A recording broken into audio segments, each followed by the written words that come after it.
बोलो विष्णु भगवान की जय। एकादशी महारानी की जय। तो प्रिय श्रोताओं, आप सभी का एक बार फिर से हमारे YouTube चैनल पर स्वागत है।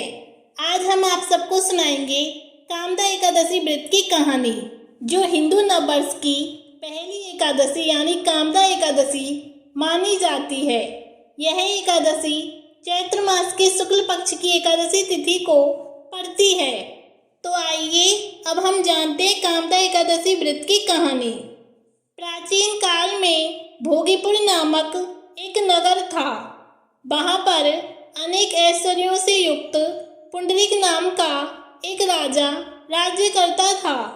भोगीपुर नगर में अनेक अप्सरा, किन्नर तथा गंधर्व वास करते थे। उनमें से एक जगह ललिता और ललित नाम के दो स्त्री पुरुष अत्यंत वैभवशाली घर में निवास करते थे। उन दोनों में अत्यंत प्रेम था, यहाँ तक कि अलग अलग हो जाने पर दोनों व्याकुल हो जाते थे। एक समय पुंडरीक की सभा में अन्य गंधर्वों सहित ललित भी गान कर रहा था। गाते गाते उसको अपनी प्रिय ललिता का ध्यान आ गया और उसका स्वर भंग हो जाने के कारण गाने का स्वरूप बिगड़ गया। ललित के मन के भाव जानकर कारकोट नामक नाग ने पदभंग होने का कारण राजा से कह दिया। तब पुंडरीक ने क्रोध पूर्वक कहा कि तू मेरे सामने गाता हुआ अपनी स्त्री का स्मरण कर रहा है, अतः तू कच्चा मांस और मनुष्यों को खाने वाला राक्षस बनकर अपने किए हुए कर्म का फल भोग। पुंडरीक के श्राप से ललित उसी क्षण महाकाय विशाल राक्षस हो गया।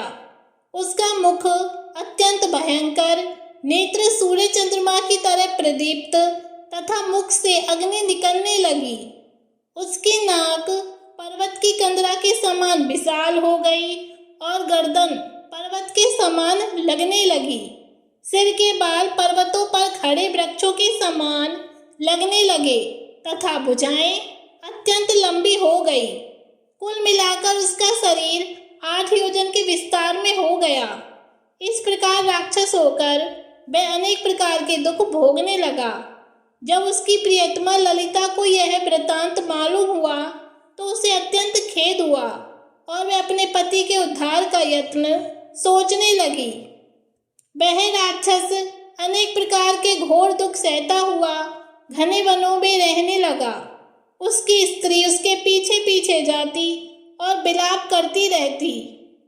एक बार ललिता अपने पति के पीछे घूमती घूमती विंध्याचल पर्वत पर पहुंच गई, जहां पर श्रृंगी ऋषि का आश्रम था। ललिता शीघ्र ही श्रृंगी ऋषि के आश्रम में गई और वहां जाकर विनीत भाव से प्रार्थना करने लगी। उसे देखकर श्रृंगी ऋषि बोले, हे सुभगे, तुम कौन हो और यहाँ किस लिए आई हो? ललिता बोली, हे मुनि, मेरा नाम ललिता है। मेरे पति राजा पुंडरीक के श्राप से विशालकाय राक्षस हो गए हैं। इसका मुझको महान दुख है। उसके उद्धार का कोई उपाय बताइए। श्रृंगी ऋषि बोले, हे गंधर्व कन्या, अब चैत्र शुक्ल एकादशी आने वाली है, जिसका नाम कामदा एकादशी है। इसका व्रत करने से मनुष्य के सब कार्य सिद्ध होते हैं।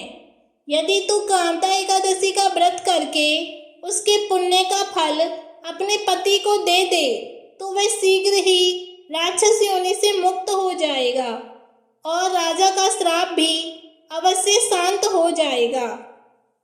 मुनि के ऐसे वचन सुनकर ललिता ने चैत्र शुक्ल एकादशी आने पर उसका व्रत किया और द्वादशी को ब्राह्मणों के सामने अपने व्रत का फल अपने पति को देती हुई भगवान से इस प्रकार प्रार्थना करने लगी कि हे प्रभु, मैंने जो यह व्रत किया है इसका फल मेरे पतिदेव को प्राप्त हो जाए, जिससे वह राक्षस योनि से मुक्त हो जाएं।